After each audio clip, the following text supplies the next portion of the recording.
Tantor Audio, a division of Recorded Books, presents Camping Grounds, Public Nature in American Life, from the Civil War to the Occupy Movement, by Phoebe S.K. Young. Narrated by Elizabeth Wiley. Publisher's Note: in this audio edition, you will hear references to figures and tables present in the print and e-book formats of the book. Introduction. A Public Nature. In January 2012, Jonathan Jarvis, the director of the National Park Service, NPS, took a seat at the witness table in a packed hearing room on Capitol Hill. He was there to speak on the subject of the inquiry, camping. Specifically, the House Oversight Committee on the District of Columbia wanted to know who made the decision to allow indefinite camping in McPherson Square, a park 2 miles north of where they sat, where 300-some protesters were encamped on national parkland. Jarvis faced the panel wearing the familiar olive-green park ranger uniform, his flat-brimmed Smokey Bear hat on the table in front of him. He cleared his throat and began his testimony, declaring that all 397 of America's national parks, but especially the national parks in Washington, D.C., are places where citizens' rights are guaranteed under our nation's Constitution. His short opening statement explained that both Park Service regulations and U.S. Park Police enforcement approaches to First Amendment demonstrations prioritized this principle alongside the need to protect public health and safety.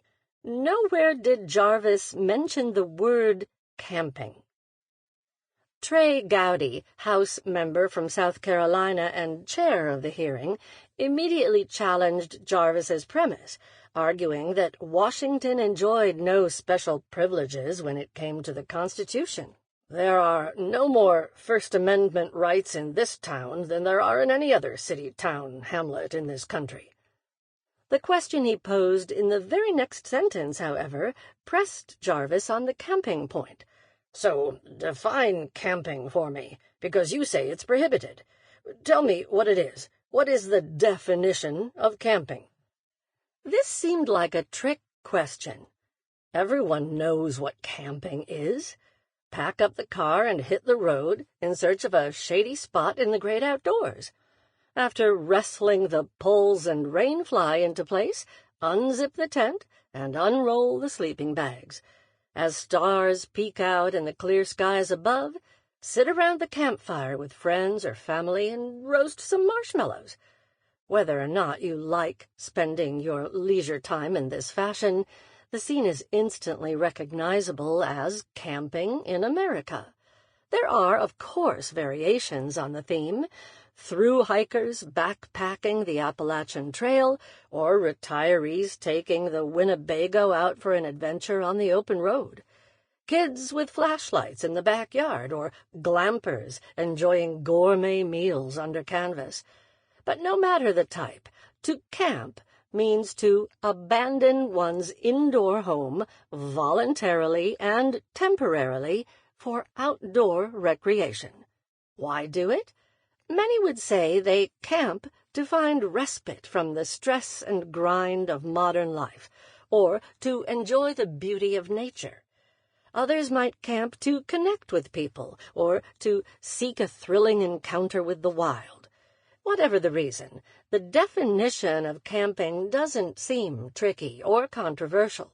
Americans expect the government to provide basic campsite infrastructure: a picnic table, a parking spot for the car, and a place for the fire, for a modest fee in nearly every corner of the country. Why would the head of the National Park Service need to define camping? It seems obvious. Jarvis, however, did not have the luxury of relying upon this presumptive definition.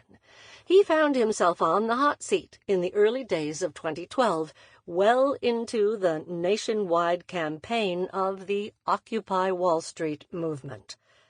Protesters had been occupying McPherson Square for 3 months by that point.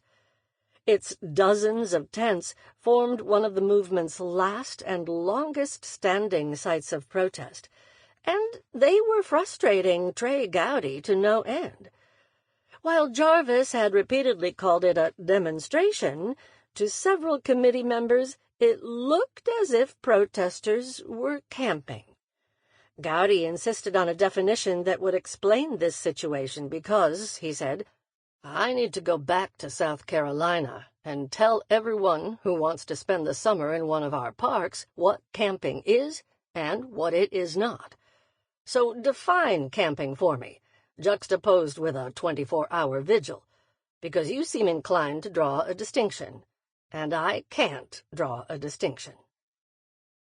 Occupy threw prevailing assumptions about camping into disarray.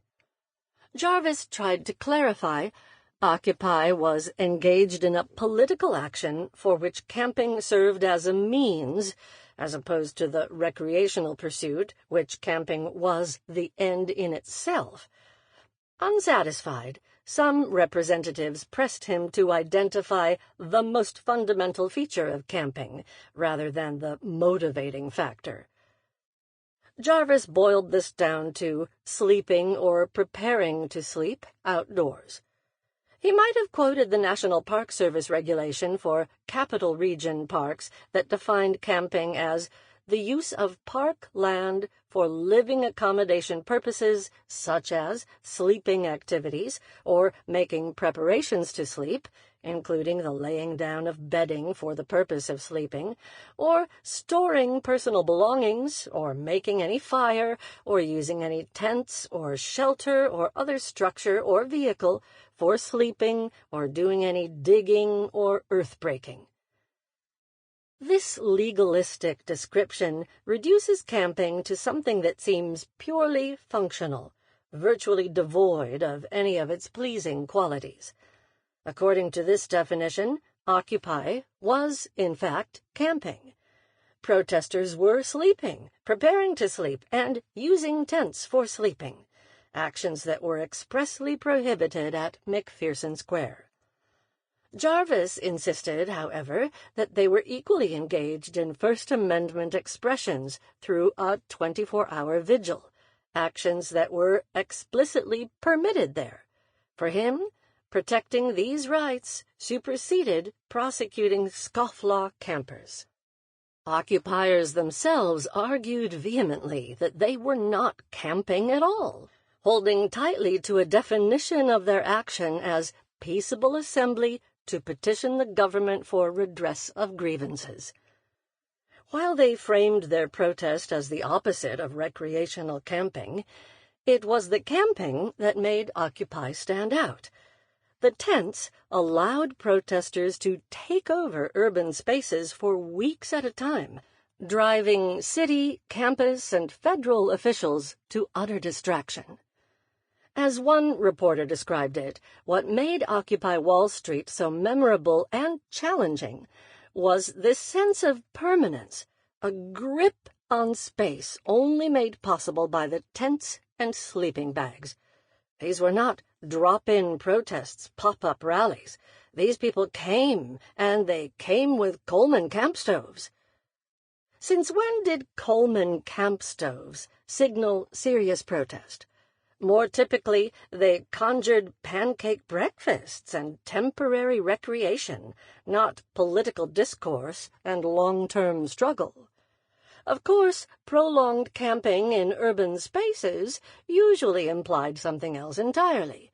People experiencing homelessness camp out all the time, without seeking the attention occupiers hope to receive. For those without housing, living outdoors is neither a recreational choice nor a political message.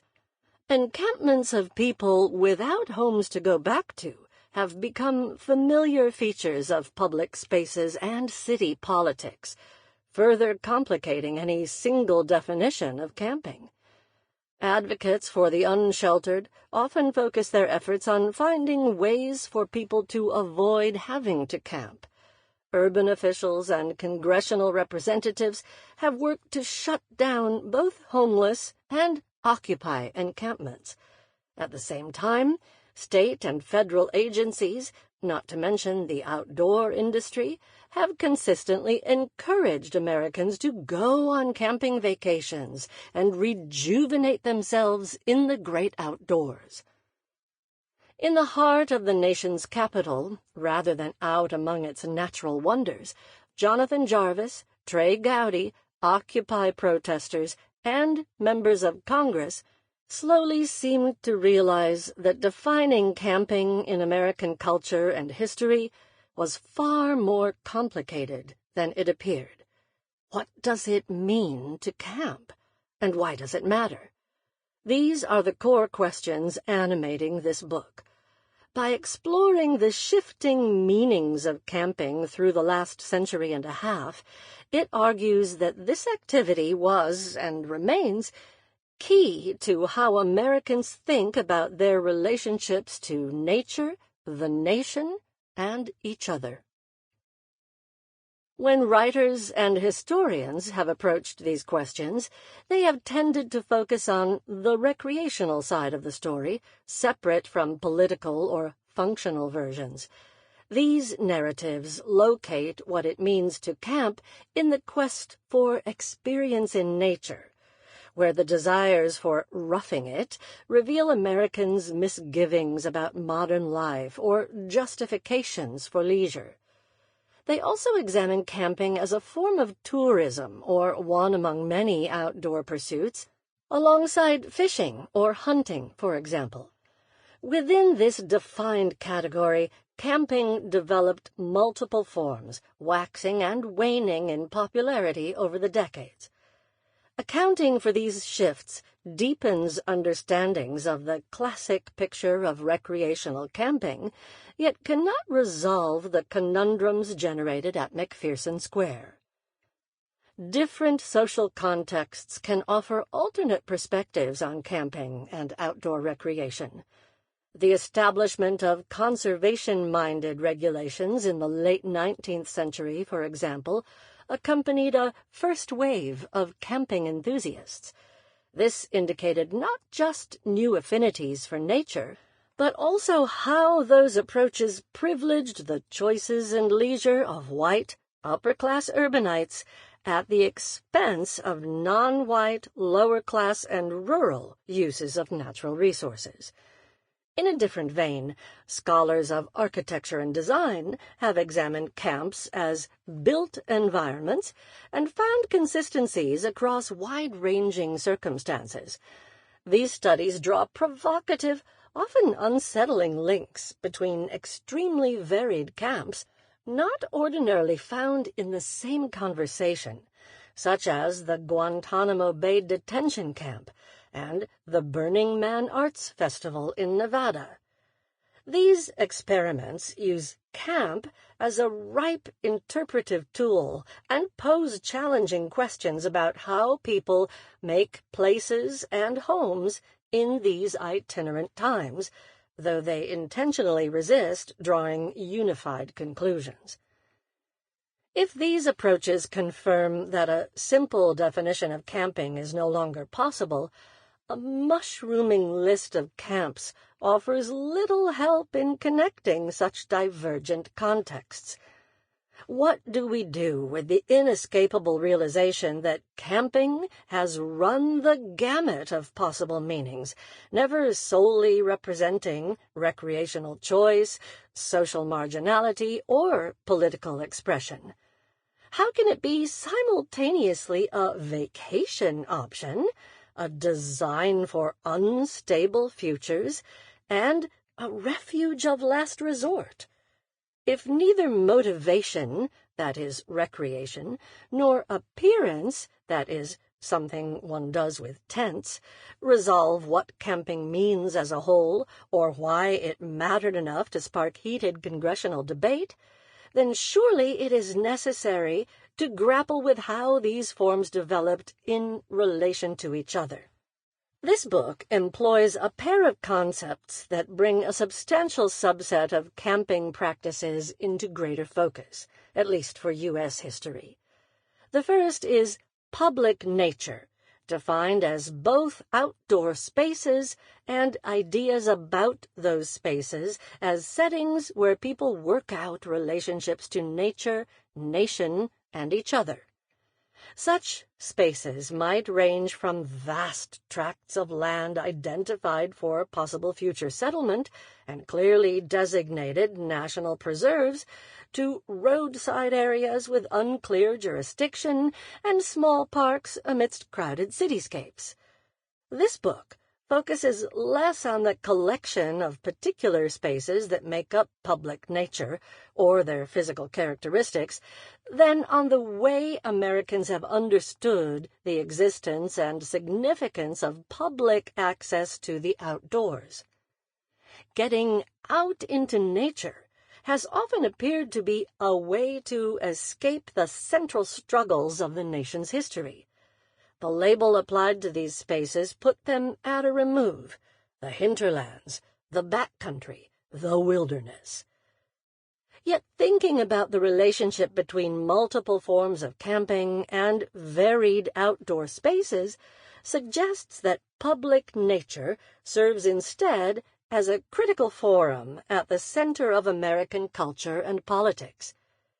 Since the middle of the 19th century, Americans have laid claim to public nature, often through forms of camping and with assertions of belonging, obligation, identity, and visibility. These uses of public nature lead to the other useful framework that can shed further light on the meanings of camping: the social contract.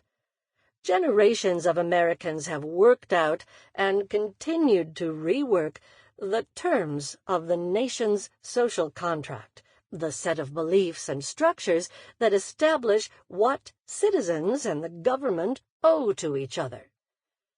Ideas about the social contract were baked into the founding of the United States itself, and from the start, public nature was key to those negotiations. English philosopher John Locke outlined the essential contours in the late 17th century. For him, as for many of the nation's framers, the social contract revolved around the notion of property. The very purpose of government, or even the reason for forming a community at all, was to ensure that individuals had confidence in the security of their property. Government maintained peaceful order and acted for the public good by protecting a citizen's property from encroachments by others and from government itself. What Locke and the founders meant by property was somewhat different than it might sound. Neither land alone nor a list of personal items. Property emerged when a person took something out of its natural state and applied labor to improve it. If someone cut down a tree for timber to build a house, this action removed the tree from the public reserve of nature and made it private property. When farmers planted seeds in the earth, they mixed their labor with the land and thereby created their own property.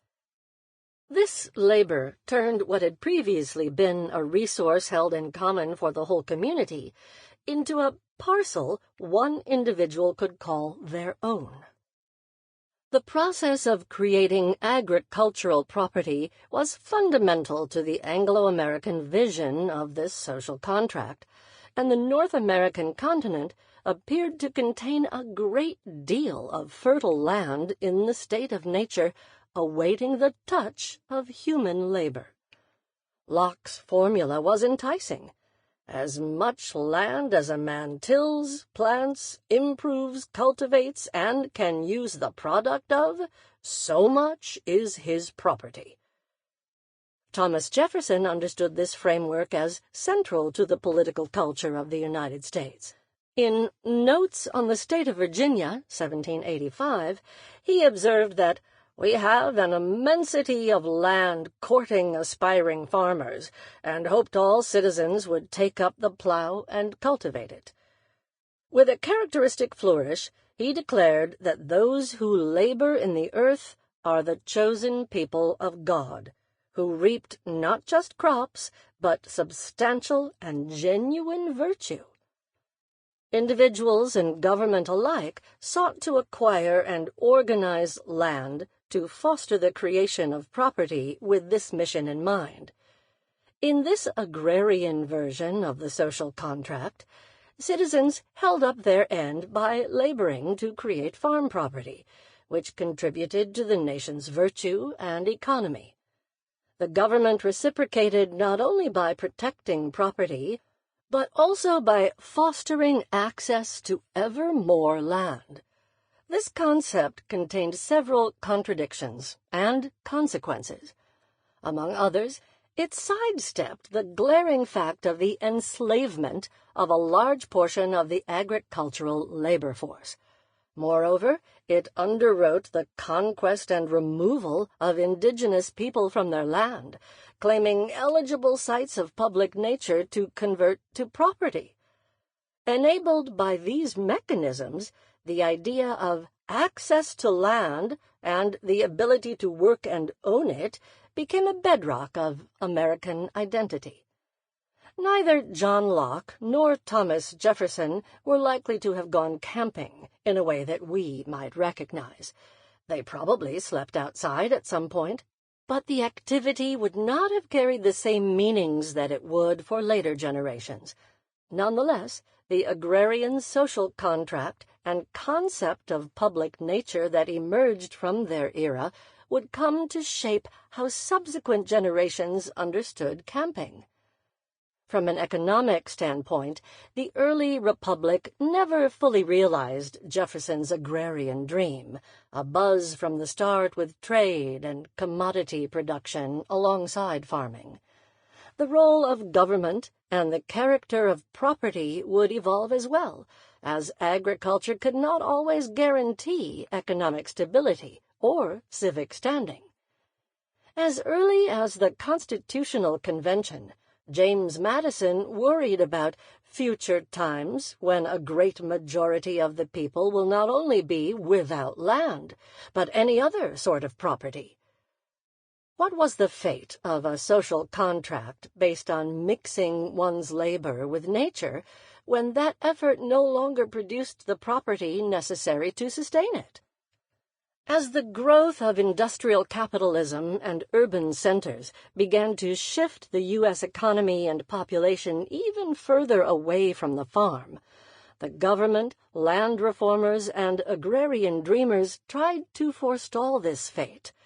The 19th century saw waves of agricultural improvement efforts, pushes for westward expansion and conquest, and public land distribution schemes, culminating perhaps in the Homestead Act, an audacious attempt to reconfirm the agrarian basis of the Republic in the midst of a civil war.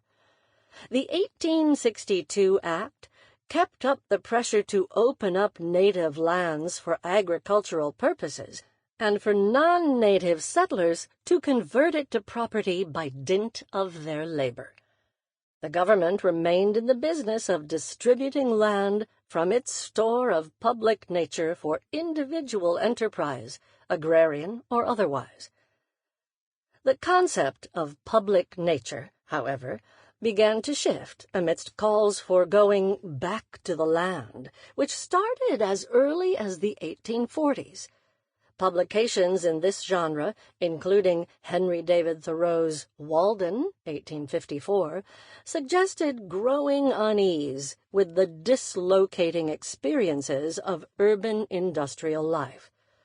Thoreau's memoir of 2 years of cabin life outside Concord, Massachusetts, was little noticed at the time, but the back-to-the-land impulse took off before long. As popular New England essayist Donald Grant Mitchell reminded Americans in 1863, God, nature, and sunshine have not gone by, nor yet the trees and the flowers, or green turf, or 1,000 kindred charms, which the humblest farmer has in his keeping, and which remained for all Americans to reclaim. Back-to-the-land movements peaked in the first decades of the 20th century, just as the nation became, for the first time, a majority urban society. Unable to turn back the clock on urban industrialism, Americans began to seek alternate connections to land and nature. Between 1910 and 1920, agriculture ceased to be the most common occupation for Americans, surpassed for the first time by manufacturing. Despite, or perhaps because of, such demographic trends, beliefs in the importance of rural life persisted, while also evolving alongside the changing nation. The government's interest in securing tracts of public nature endured, but expanded beyond the distribution model to include protecting natural resources, particularly forested areas and spectacular landscapes. While this broadening definition of nature's purpose did not slow the process of dispossessing indigenous inhabitants of their land, farming itself did not keep pace. It seemed the fewer farmers there were, the greater the attachment to rural ideals and the outdoor life became. Only a handful among those harboring dreams of going back to the land pursued full-time rural life. But the idea grew in popularity because it held out a vision of regaining individual control in the volatile new world that industrialism brought into being. Cyclical financial panics, economic vulnerability, erosion of independent work. Working one's own land, one's own property, suggested a vision of simplicity and control. While never a practical society-wide response to those national transformations, it continued to hold cultural relevance by proffering a remedy for feelings of disorientation and insecurity. Many were drawn to the simple life and arts and crafts movements, where rural life might produce not farm goods, but private contentment, with moral, emotional, and spiritual benefits for the individual. Time spent in the outdoors, engaged in simple tasks, away from the hurly-burly of urban life, could help recapture a sense of equilibrium and independence of mind, if not of pocketbook. Moreover, those who pursued the simple life could question the new urban industrial order in historically resonant ways, but without forsaking modern life wholesale. Acknowledging that tilling the soil and owning property were not the only ways to get in touch with the real and vital things of this life, continued this trend, which would ultimately bring camping into this conversation about public nature. Truman A. DeWeese, a journalist and advertising professional, had little experience in agriculture and less interest in making a serious argument for Americans to return to farming. But his 1913 book, The Bend in the Road, made the case that such rewards were also available by simply spending a good part of each year in the country. It couldn't be done just by looking at scenery, by riding through the countryside in an automobile, whatever mental or spiritual elation that provided.